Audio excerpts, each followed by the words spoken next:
പ്രിയ സഹപ്രവർത്തകരെ, സ്നേഹിതരെ, സുപ്രഭാതം പത്രത്തിൻ്റെ 12ാം വാർഷിക ക്യാമ്പയിൻ വളരെ സമുചിതമായി ആവേശപൂർവ്വം നടക്കുകയാണ്.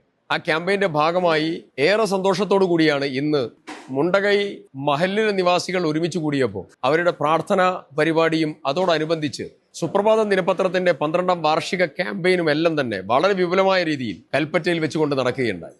ഏറെ പ്രിയപ്പെട്ട ജിഫ്രി മുത്തുകോയ തങ്ങളിൽ നിന്ന് സുപ്രഭാതം പത്രം ഞാൻ ഏറ്റുവാങ്ങി ഈ ക്യാമ്പയിന് വയനാട്ടിൽ ഇന്ന് തുടക്കം കുറിച്ചു. വളരെ സന്തോഷത്തോടു കൂടിയാണ് ഈ ചടങ്ങിൽ പങ്കെടുത്തത്. നമുക്കറിയാം, പത്രമാധ്യമ രംഗം വളരെയധികം വെല്ലുവിളികളും അതോടൊപ്പം പ്രതിസന്ധികളെയും നേരിട്ട് മുന്നോട്ട് പോകുന്ന പ്രത്യേക സാഹചര്യമാണ്. അതിൽ പത്രമാധ്യമ രംഗത്തിന്റെ മാധ്യമങ്ങളുടെ സമീപനങ്ങൾ ഏറെ പ്രത്യേകതയോടുകൂടി ചർച്ച ചെയ്യപ്പെടുന്ന ഒരു സന്ദർഭം കൂടിയാണ്. ആധുനിക നവമാധ്യമങ്ങളുടെ കാലഘട്ടത്തിൽ ഒരു പത്രമാധ്യമ സംവിധാനം പിടിച്ചു നിൽക്കുക എന്നുള്ളത് ഏറെ വിഷമകരമായ ഒരു ഘട്ടമാണ്.